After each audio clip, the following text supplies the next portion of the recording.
What's up, everybody? Welcome back to another episode of the FPL show with Albert and Martin Levionnois. It's not really a name. We don't have a name for it, but who cares? We're just going to go with it. Marty, the FPL Oracle. How are you, my friend?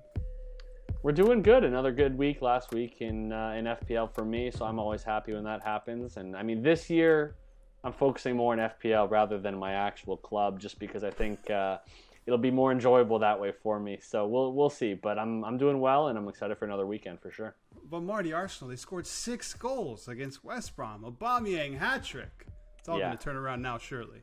Well, I'm sure Pep is shaking in his boots after seeing Arsenal beat West Brom's U23. So we'll see how this weekend goes. I mean, it's always, an uncomfortable 7:30 a.m. wake up for me when it's Man City or one of these top teams. So it's, I feel like it's a waste of an alarm waking up to watch this Arsenal team right now. But either way, I'm not missing it. So we'll see how it goes. I expect to be, in the relegation zone after this weekend. I know they're already there, but it's rough right now. You never know, Marty. Aubameyang scored those 3 goals, and I called him the sleeping giant before. If he can find his goal-scoring form, you never know, and I think they really can trouble Manchester City, but we'll talk about that a little bit later once we get into the upsets of the weekend. But we should start this show with Chelsea beating Arsenal, once again, 2-0, off to a flyer. They look like they haven't slowed down since winning the Champions League, and they won the Super Cup, and they're flying.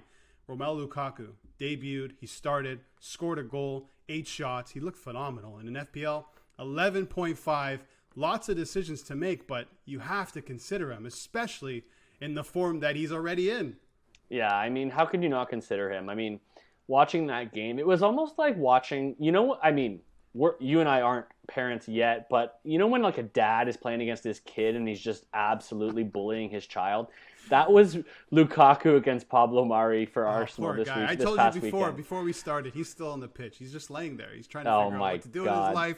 Why am I playing soccer? I could have been a construction worker. Lukaku just said, hey, get out of my way. I mean, that is Lukaku, though. They call him the beast for a reason. Look at the size of him. What I've noticed from Lukaku over the past couple of years, I mean, that past year at Inter, he was phenomenal, but he's just gotten better. And one thing I used to say all the time about him was that if he's not scoring, he doesn't do anything. Now he's just a complete striker, and we saw that against Arsenal. Yeah, for sure. And I think for him, I mean, the fixtures right now, if you look at him from an FPL point of view, the fixtures aren't fantastic, but he's one of those players, and I mean, all premiums, you expect them to be those players who step up for you, even when you're playing against a team like a Liverpool, Man City, whoever they play against, you hope they can at least get some results. But for me with Lukaku, I think I understand why so many people have brought him in. You watch that performance against Arsenal, he lit them up. You think it's going to continue. And another reason why you might jump on him now is because of his price rise. It's going to continue to rise, I imagine, between now and when their fixtures really change, which is in Game Week 7, Game Week 8. That's really when you want to target Chelsea players, in my opinion, especially Lukaku. If you want to make that jump now, sure, go for it.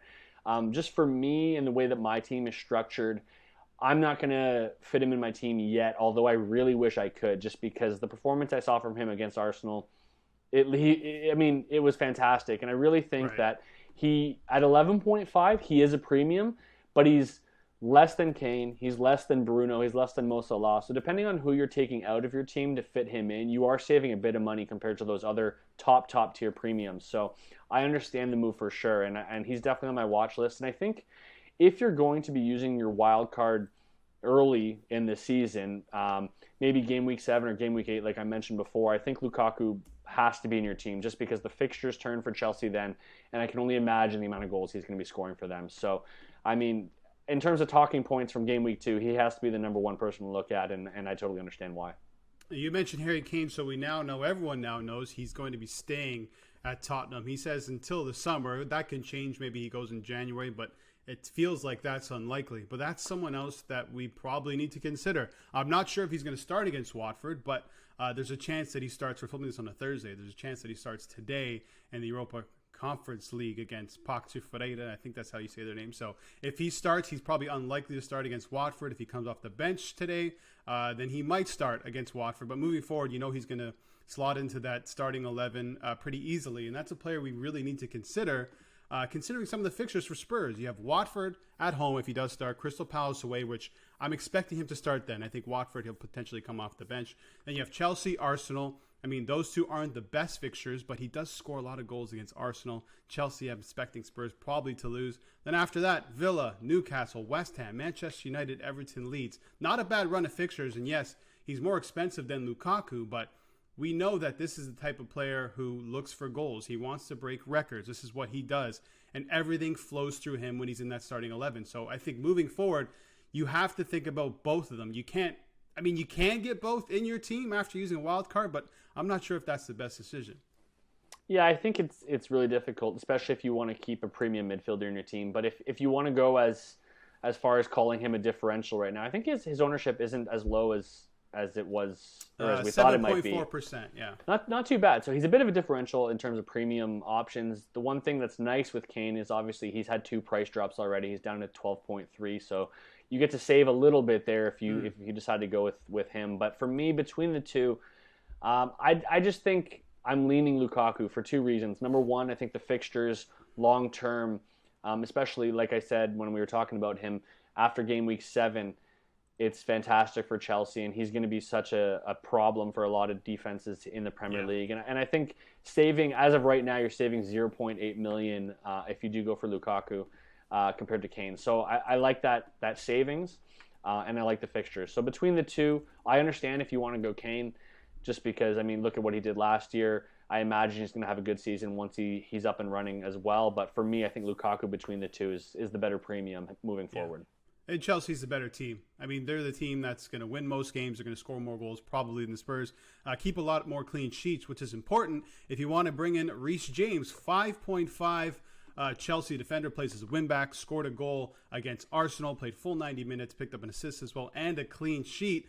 Maybe not the best option to pick up right now. You know, they're going to play Liverpool this weekend, and they have Villa, Spurs, and City. But game week 7, Marty, they start off with Southampton, then Brentford, Norwich, and Newcastle. A fantastic run of fixtures for a really good defensive piece.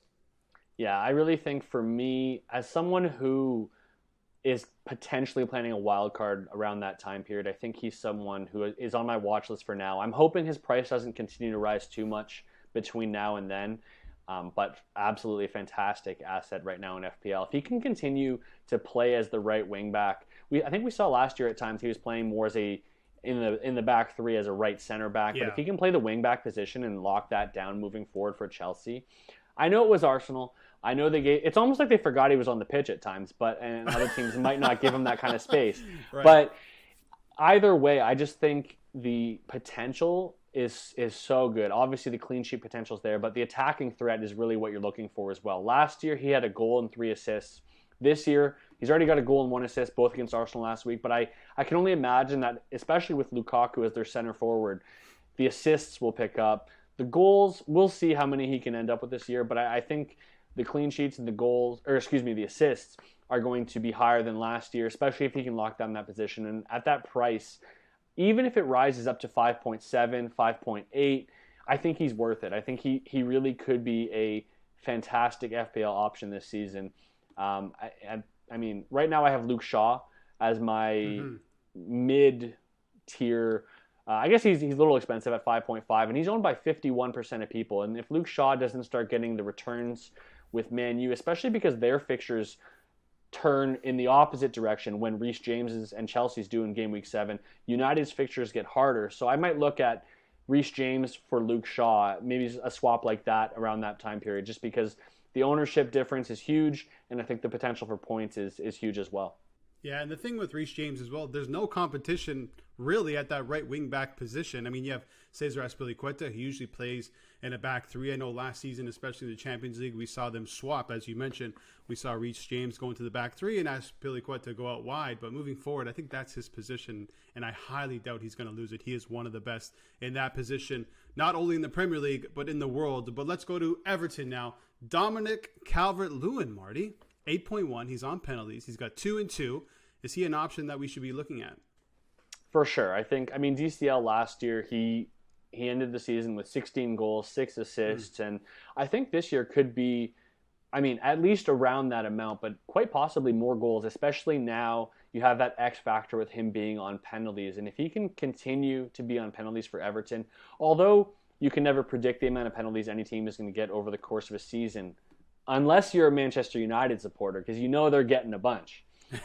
With Everton, even if he only gets, let's say he stays on pens for the whole season, he only gets 3 or 4 more. Well, the one thing about DCL that's really nice is he's one of the top non-penalty scoring players in the Premier League.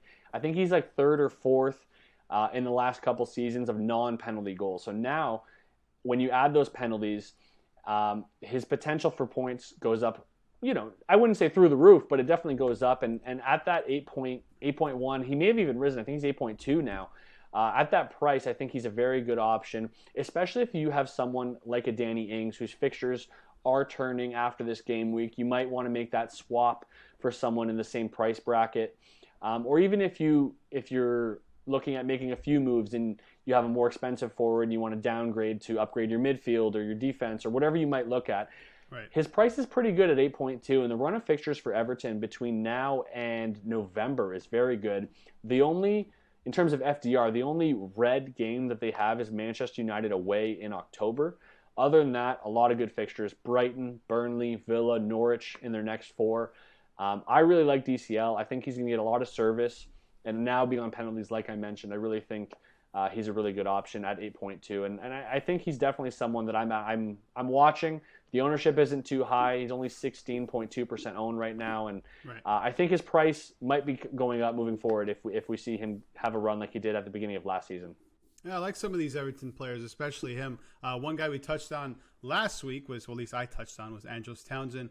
Could be a bit of a differential. He did score in the AFL Cup. I don't know if that's going to translate into the Premier League, but he did score nonetheless. So, I'll give one thumbs up to me for the bargain bin, Andros Townsend. But one player you want to touch on who would be a massive differential, very cheap, 5.5, Demarai Gray. Marty, how do you feel about him?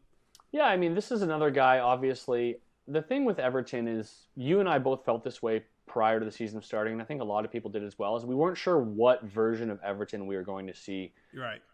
Especially with the new manager coming in, who would be locking down these positions in the starting 11. And I think Gray is an interesting option. He has started 2 games, and I mean, obviously he has a goal. I think if he can maintain this position in the team, it's someone at 5.5 who, especially when you want to fit in these premiums, we talked about a lot of bargain players last week. I think he is another player who could be a bargain if he can lock down that position, continue to get returns, especially over the next 2 months. Like we mentioned, their fixtures are very good. So keep an eye on him. I wouldn't necessarily go out and make a transfer for him right now unless you were kind of making some other moves. But I think Everton have their whole team has pretty reasonable prices just because of their history and which players are on their team as well. So no real premium. So they're all kind of mid-range players. And I think Gray is a good option. Obviously, we touched on DCL as well. And I think there's someone to watch moving forward for differentials for sure, but also for bargains. I'm not sure if the defenders are players you really want to look at. It doesn't seem like a team that's going to keep many clean sheets. Maybe that'll change as the season progresses. But yeah, stick to the attackers. Demarai Gray, Dominic Calvert-Lewin. Let's go. Okay, Marty, there's a bit of news that we probably should touch on. Looks like Premier League clubs have decided unanimously not to release players for international matches played in red list countries in September, and that's because obviously COVID situations, players might have to quarantine on their way back, which means they're going to miss games, and obviously the chance of illness. So there's a lot to consider, especially for FPL managers when selecting players and looking forward into who you're going to bring in, what players you're going to have, and who's going to play, who isn't going to play. And there's a lot that's still up in the air, but this is something we need to look at, right, Marty?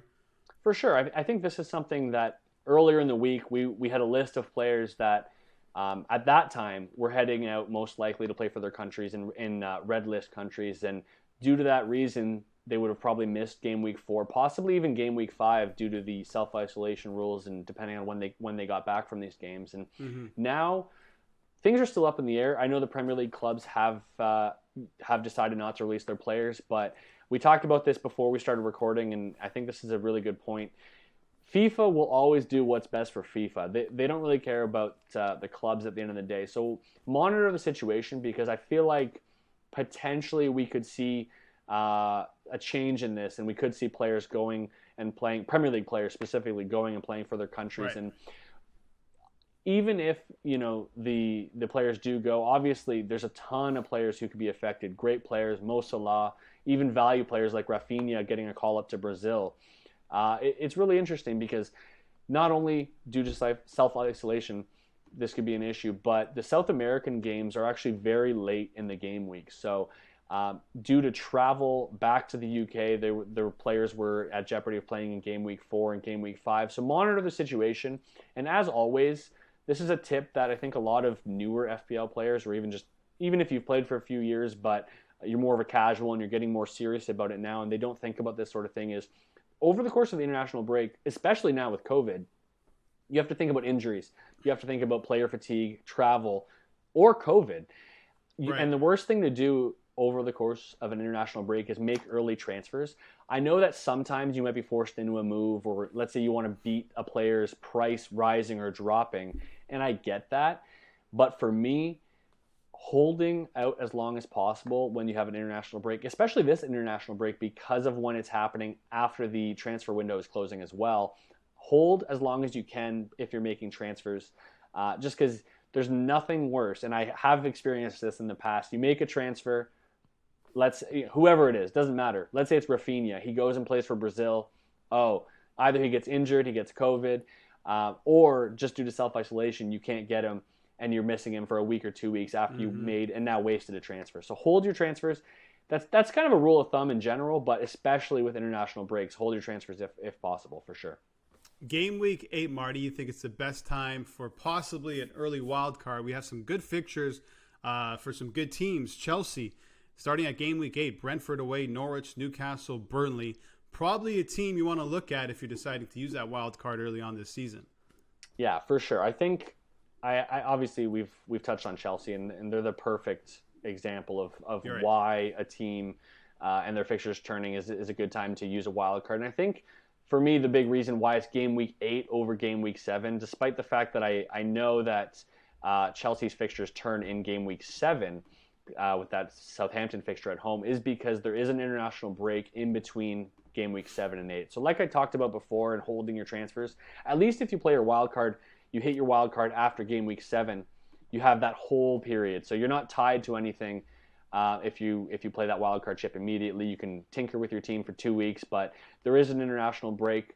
So game week 7 is the weekend of October 2nd, and game week 8 is the weekend of October 16th. So you have that 2-week period for an international break. And the fixtures turn. I touched on it quickly for Manchester United as well, but if you look at their fixtures as being an opposite kind of turn to what Chelsea's are, game week 8, they play Leicester City away, Liverpool at home in game week 9, Spurs in game week 10, City in game week 11.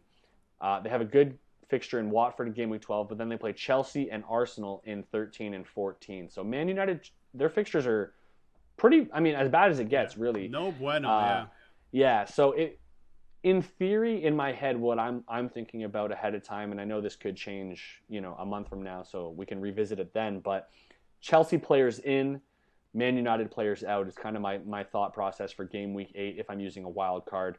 If you can kind of get around using a wild card and you can just use free transfers to make those move, that works too. But let's say your team's in rough shape and you want to do a big overhaul, that's a great option. And the other thing that's nice about that as well is Liverpool, their fixtures, they have a few tough games in there. Obviously, they play United in game week 9, like I mentioned, but their fixtures are pretty good.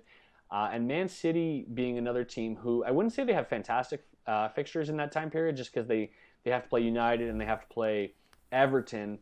But City, you're probably targeting attacking assets anyway. So both those fixtures, yes, on paper and in FDR, they're red, but they're probably going to score goals in those fixtures anyways. So that's kind of when City's fixtures get good. It's when Chelsea's fixtures are great, and it's when United's turn for the worst. So I think that's a really good period to use your wild card, especially when targeting players like Lukaku and Reece James, like we touched on before. And if Cristiano Ronaldo comes into Manchester City, we really have to start thinking about some things. Ronaldo at Manchester City, it's being reported today. I feel like it's probably going to happen.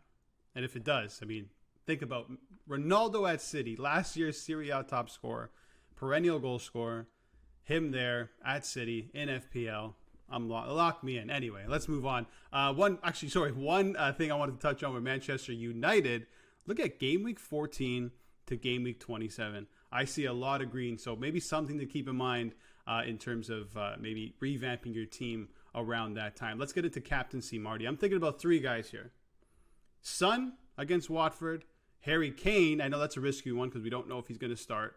And Michail Antonio against Crystal Palace. I mean, much is going to be talked about maybe Manchester City players against Arsenal. But, I mean, I really want to lock into Antonio right now or Son, especially in the form and the matchup that they have. Yeah, I mean, I can't blame anyone for targeting a City attacker against Arsenal. But as always, I feel like a broken record when we talk about their players. You have that rotation risk, the Pep roulette.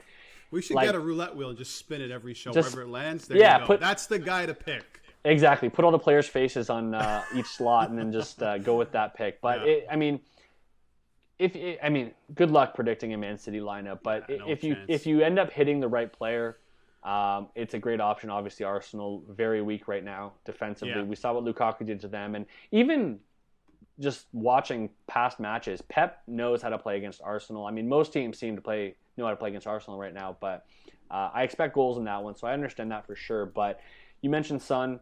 I think he's the safer pick, obviously, if you're looking at that Spurs versus Watford fixture, just because we know he's going to start. Harry Kane, there's some question marks there, and I think we're not speaking to the majority of people anyways, if they are Kane owners. Like you said, he's under 10% owned right now, so we're not speaking to a ton of people who are looking to captain him. But I like Son. I think he's probably the best option for sure in that matchup. And I mean, my guy, and I think your guy, we were talking prior to starting to record right now, and that's Michail Antonio against Crystal Palace. The form that he's in right now it's almost undeniable form. And I mean, Crystal Palace, not the best defensive team, of course. He had a goal and 2 assists in game week 1, 3 bonus points. He had 2 goals and 1 assist in game week 2 for 3 bonus points. If he can continue that trend, even if he has a bit of a down day with just a goal or just an assist, you know what I mean? Like, he's still probably going to get some bonus points. I expect a West Ham win. I expect them to score goals, and I expect him to be the talisman in all of this. So for me, as someone who doesn't own Son or Kane, I do have a Man City player. I have Mahrez. I don't think it's the safest pick. I'd rather go with someone who I consider to be a lock and a safer play, and that's got to be Antonio. So he's my number 1 captain pick for this weekend for my team, and I think, based on his ownership, 38% owned, I think most people have him, or not most, but many people have him in their team, but I think you have to look at him and put the armband on him for sure. Yeah, I mean, you really have to look at a player like that in the form that he is, and we've talked about this before. Don't get too cute. Don't get too fancy with your captain pick. Pick the guy who's most likely going to score and has the best matchup. And it's probably Michail Antonio or Son. Speaking of Son, 10 matches against Watford, 5 goals, 1 assist. For some reason, sometimes some players like playing against certain teams, and Son against Watford for some reason seems to click. So I'm going to go with one of those two, Antonio, Son. It's probably going to come down to the last couple minutes of the deadline. That's usually how I work. That's one of the reasons why I have Gundogan in my team. Never even wanted him. Never talked about him one time, but 5 minutes before the deadline of the beginning of the season, I threw him in. Sorry, I don't know why I did that. Anyway, City attackers we mentioned, Son against Watford, Antonio. I think that's it, Marty. I think we finished up pretty much all we want to touch on. Is it time to get to the upset of the week? I think so. Who you got? My upset of the week, I'm scrolling through the fixture Arsenal for the against weekend. Manchester City. No, there's no way. I think there is a way. I don't think it's going to happen, but I wouldn't be surprised. I'm usually very optimistic. Those people who know me and know, my support for my club, I'm usually very optimistic until this summer. It's right here, hey Marty. It's I just don't see it happening, and I said after the Brentford result, and this wasn't a crazy prediction by any means, but I said that by the end of August, Arsenal would have 3 losses, probably no goals scored, and many goals against. And so far, we're looking like that's going to continue to happen. I just think there's no way they beat City this weekend. If it happens, I will happily be wrong, but I just think there's no way. So when I look at the other fixtures, the one that's speaking to me is Brighton at home against Everton. I think that's the upset of the week. I like Brighton. I like the way they're playing. And I just still don't trust Everton, especially defensively. Me neither. I see goals for both teams in this one, but I think if I have to pick an upset of the week, I'm leaning Brighton over Everton for sure. Elsewhere, Wolves, I don't think they beat United. Spurs, no way Watford beats them. I think Spurs get the result at home, and just I mean, that Liverpool-Chelsea matchup, I don't really see how one side is an upset over the other right now. So Yeah. for sure, I'm looking at Brighton versus Everton as my pick. Yeah, I like taking the home teams now, especially with, fans being back. It's a huge advantage. You see West Ham against Leicester City. That crowd was fantastic. London Stadium's never been like that. It's people have made fun of fans at that stadium because of how quiet it's been and how far apart from the field. But, fans are back and it's fantastic. They won the game and they were loud and they were crazy. Same thing's going to happen with Spurs against Watford, I believe. City, I think, will probably be too much for Arsenal. I don't really have an upset this week. I'm looking at it. I mean, maybe Wolves over United. Late game on Sunday at home. They played pretty well against Spurs. They really were unlucky not to score. But, I mean, that's a tough one. You know what? I don't have an upset this week. I do have a lock, though. If I'm going to pick one team that's going to win and one player that's going to score, I'm going to go West Ham over Crystal Palace. 3-0. Antonio is going to score 2 goals, Marty. I would love that as someone who... It's happened. He might even score a hat trick. He might even score a hat trick. Sign me up for that all day right now. Who's your pick between Liverpool-Chelsea this weekend, the marquee game? You know what? When two big teams usually go at it in the Premier League, they seem to cancel each other out, I feel. And so I'm looking at a draw. But now, like I mentioned, with fans, Anfield's going to be rocking. Virgil van Dijk is back. Lukaku, Van Dijk. Who doesn't want to watch that? So I'll probably give the slight edge to Liverpool, but if I were to bet on it, I'd probably go with the draw. I just feel like those two teams are pretty equal. I mean, defensively, I'd probably give the edge to Chelsea, but Anfield, Liverpool at home, I mean, they can definitely score goals against Chelsea. Yeah, I like it. I'm leaning towards a draw as well. It feels like one of those where they're going to be filling each other out for the first little while. Unless we get an early goal, I think we're going to get a draw in this one for sure. As for Arsenal, Manchester City, I just want to say this. I think Arsenal will score. I think Aubameyang, it's going to cause some problems for that back line. No Stones back, and I think that's a big issue. Laporte and Diaz aren't as good as Stones and Diaz. So I think if Aubameyang can translate that EFL Cup goal-scoring form to the Premier League, he's going to score a goal. They still lose, but he'll probably score a goal. Hey, I'll take it. Give me a few moments to celebrate when I wake up. Just one. It'd be nice if it was the first goal, Marty? Just so have some hope. Give me that small glimmer of hope before everything goes. I know people don't realize on the south. East Coast, man, 7:30 in the morning. That's early, dude. You sit down, have a coffee. You want to have a good Saturday. I'm a bit of an early bird anyway, so I'd probably only be getting up at 8 o'clock, but that extra half hour just to wake up and watch my team lose, I mean, it's always going to be worth it to me. But I mean, it's not the most exciting way to start your weekend. Spoken like a true fan. So that's it for the show. Marty, thanks again for joining me as always. If you liked the video, please hit the like button. Make your like of the video official by hitting the like button. If you want to see more of this, we're going to have an episode coming out every week, usually on Thursdays. So if you want to subscribe, hit the notification bell so you're notified whenever a new video does come out. Thanks and good luck this weekend.